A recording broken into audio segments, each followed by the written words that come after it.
Not long ago, I was asked to go out to an event in Austin, Texas called Austin Drone Spin Up. Not only as an attendee, but as a speaker. This was my first time ever talking in front of a group of people. So since it was a drone YouTube meetup, I decided to talk about exactly that. Making drone videos for YouTube. I've cut the speech down into a much shorter version, keeping some of what I think are the key elements or pinpoints from the speech that might help you guys create better drone content for YouTube. Hopefully you enjoy it and can take a little something away also. And keep in mind, the reason I'm showing you all this is that we all sort of start somewhere and we all suck at first. You know, we all start at the same level. Practice, practice, practice flying. Practice your editing. Start now, don't wait any longer, because the sooner you start getting better.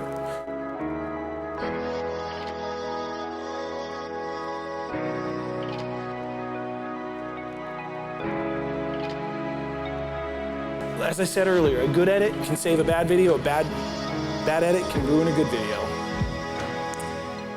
A lot of the times I notice certain flying mistakes that people make. A lot of you might make them here, a lot of you might not, a lot of you might think you might not, and you still do.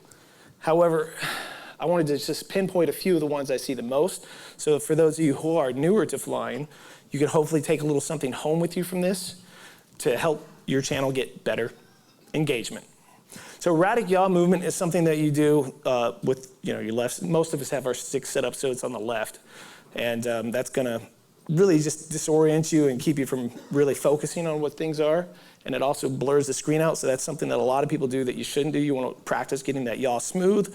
Another problem I see is people who fly up to 300, 400 feet and just sort of fly straight. Because if you're flying straight at that height and you're not passing anything, you can't even tell the drone's moving half the time. So if you're gonna be up that high, again, you can either go side to side, you can use your yaw and your strafe and sort of do this sort of angular thing, and in the mountains or if there's buildings around, it makes for a really cool effect.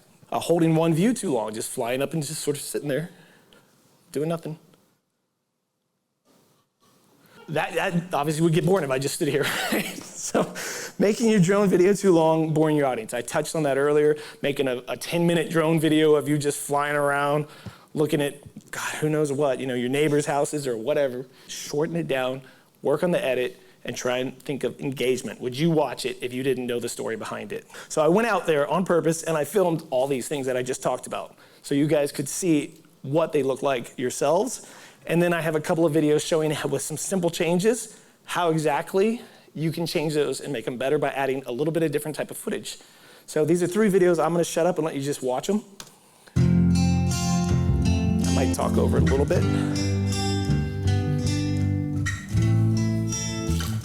So it's okay to go up and yaw around and figure out what you're gonna fly and get, but edit that out of your videos. It's not gonna help you at all.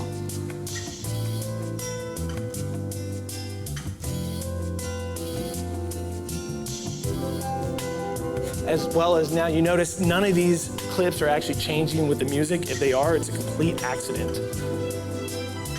So you notice the camera is full blast right here and it looks like nothing's moved. That's a straight movement. It's a mistake a lot of people do. They just hold that trajectory and keep going. And same with this over the town. Now you'll see a little more movement here because there is land, not water. However, holding it too long, it becomes boring. Nothing wrong with this shot either, but mixing it up with some lower ground footage would make it a lot more dynamic and appealing to your audience. So here's the same stuff, using those same exact clips, but adding a few more to it and editing it to the beat of the music. Same song, everything. Start out with a nice reveal. Speed ramp it a little bit. The speed ramp starts with the music also. Flying lower to the boats makes you feel like you're more in the situation.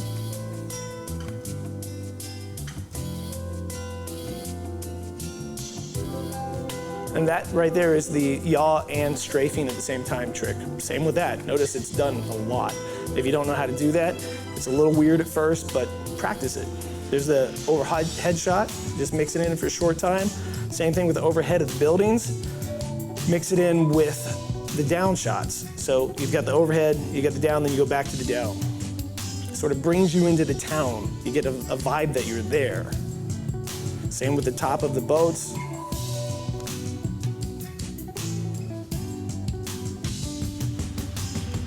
changes everything, just with a few different flying techniques and a few different editing techniques. I mean, it's almost the exact same footage, barely anything changed, but those little tweaks changes the footage completely. Now this is where it becomes exciting for me, is when you change the music and you start adding ground footage, it changes the story. It really starts bringing a story into it. You don't have to talk to the camera. You can do this completely. If you're scared to talk to the camera, you can do some shots like this, practice this way, and eventually as you get more comfortable even just being on the camera, you can then start talking to people on the videos that you do, which will help that engagement even more.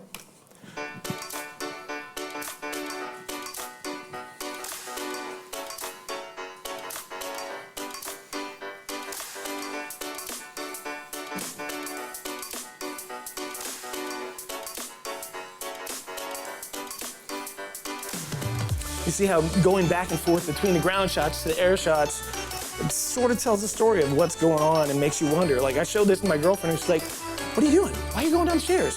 What are you doing at the lake? Well, aren't you supposed to be at work?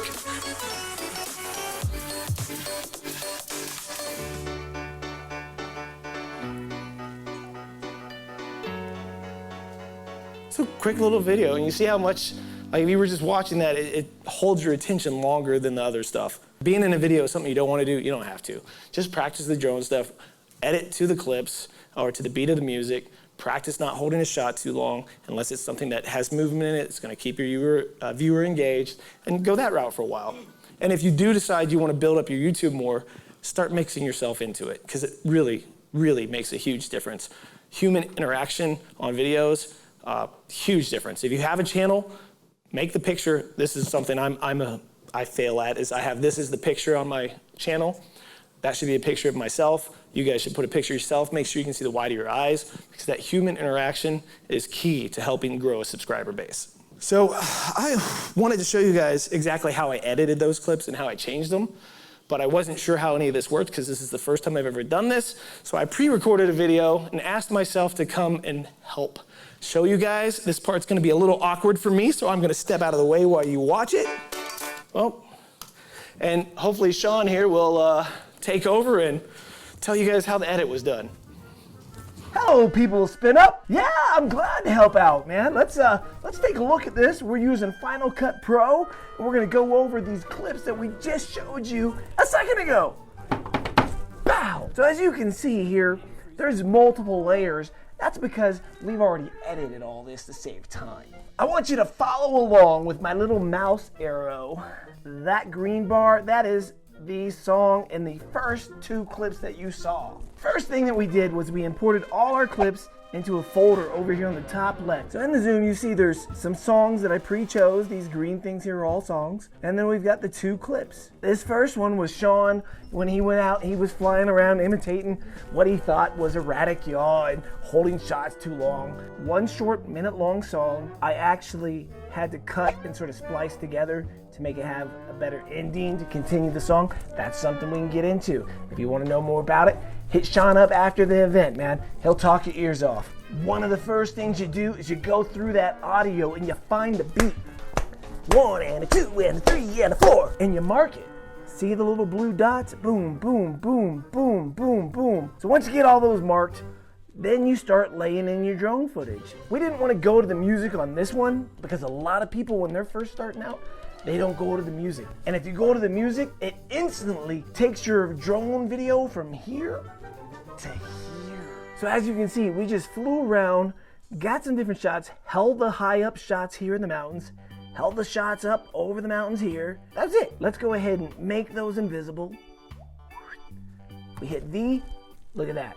Then we're gonna make this next row, which was the second video you saw, was actually not only edited to the beat, it had slight color correction done too. And bam! What a difference that makes. You'll notice we used a lot of those first clip in the second clip. Some of the high up flying, yeah, we used that. We just didn't hold it as long. You can't really see movement when that thing's just going, even if it's going full speed at that height, 300, 350, 400, you can't really see movement unless there's really windy blowing clouds or a tree going by. So now look at the same thing. We start out with the reveal because you don't even know that we're at a marina yet. So now, instead of flying so high, we're flying a lot lower, closer to those boats, so you can feel like you're part of it. You're there, you're in the marina with everybody. Instead of just flying high over the town, we come in, we sort of pan and spin, look, but we use that high shot so you can sort of see the town. And you don't just back out right next to it. You gotta have something in between it.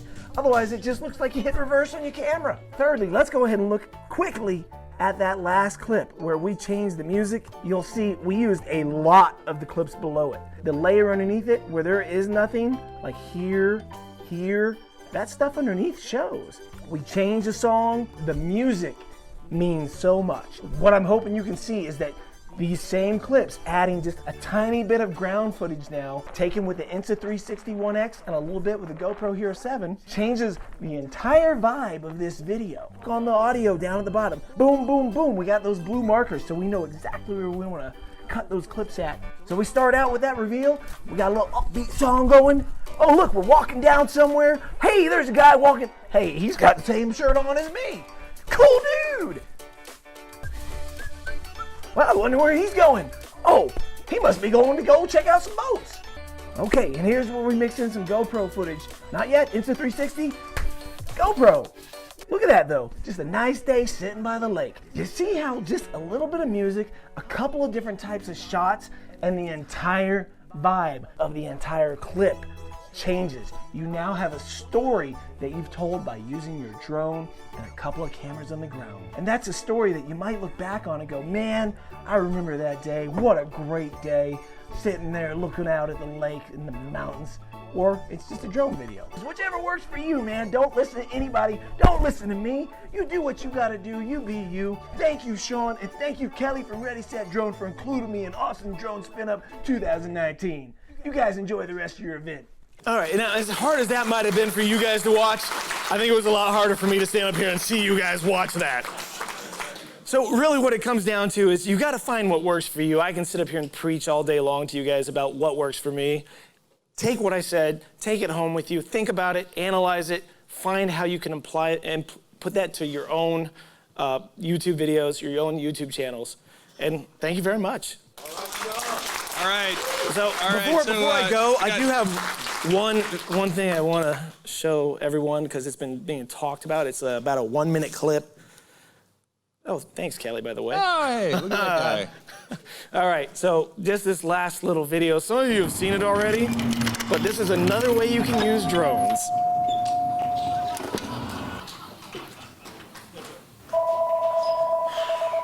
Somebody tattoo? Hey. Yeah. Nope, yeah, I just opened.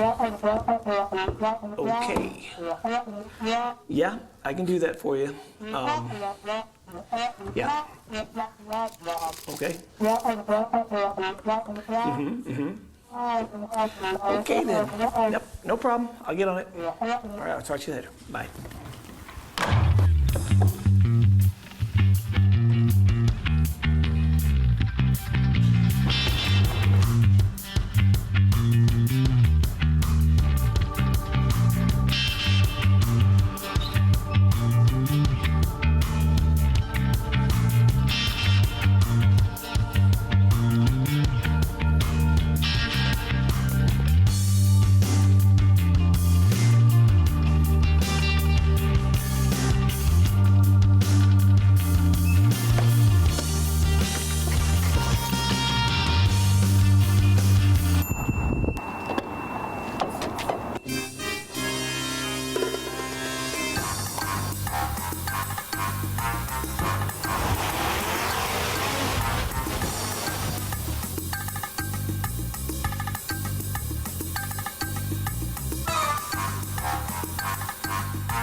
So as you can see, just because you do drones doesn't mean you have to do them like everybody else. Think outside the box, have fun, and thanks again, Kelly, for having me out.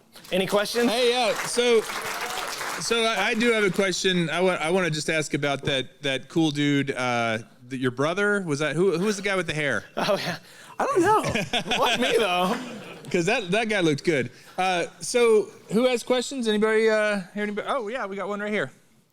Why did you start your YouTube career? I started it in 2008. Why though? Why? Yeah. Why? It's artistic to me. So the most fun that I have with YouTube is the editing process, coming up with fun artistic ways, and also sharing things that possibly help people. Some of the coolest things for me have been when people come to me or email me or even leave comments on the videos and tell me how a video helped them. Even if it's the drone community has come to some of my snowboard videos. The other day, someone left a comment that he was handicapped now and couldn't get out and do anything like the snowboarding that I was doing. And watching the video of me going down the mountain just was such a cool experience for him. So that kind of stuff, that kind of feedback, helping people, it's pretty awesome. I don't make any money really at YouTube. I make maybe $150, $200 a month if I'm lucky on YouTube. So all this work I do is completely out of love for editing and making videos. Art, right there. Sean, how important are thumbnails and end cards? End cards, not so much. Thumbnails and titles, the most important thing you can put on a video, more so than tags or anything else. You want a catchy thumbnail, you want it to entice the viewer. I don't want to say clickbait because people get mad at clickbait thumbnails, but you want a clickable thumbnail, something that still has to do with the video but tells the story of the title. Try and keep the text on the thumbnail to a minimum if you can, 1, 2 words if possible. If there's subjects in the thumbnail that are something that has nothing to do with the video really, mask around it and blur it out a little bit so it's not distracting from the parts that actually are important in the thumbnail. Sean told me that oh yeah, your thing. Yeah, we need you to give it. I also just want to say real quick, Sean told me he was going to do that. He had that idea of doing like a starter video, just flying around and then adding to it. And I thought that was brilliant because you really could see the difference, right? The first one, yeah, that's cool footage, it's nice. Did it catch my attention? No, nothing like that third one, because the music choice, the cut between all that, and there really wasn't much to that video, but it was enough of a variation and enough cuts that it really kept your attention. Even quite honestly, if he had done that that editing tutorial video in a different style, it wouldn't have been nearly as watchable. But with the little, and all the sound effects and everything, it makes a big difference. So take that away. I actually want to edit more like he does. I feel like sometimes I'm a little long-winded, like right now. So go ahead. Hey, thanks everyone for watching. I do plan to make a new video soon showcasing these elements in a much more coherent way. If you haven't already, subscribe to the channel, click the little bell icon so that you don't miss any upcoming content. I have a lot of cool content coming with the Skydio 2, the GoPro 8, the GoPro Max, Insta360 One X, among other Insta360 products. So make sure you stick around, and I'm gonna do my best to help you guys out so you can get the most out of the videos that I'm making for you. Thanks again, everyone, and we'll see you next time.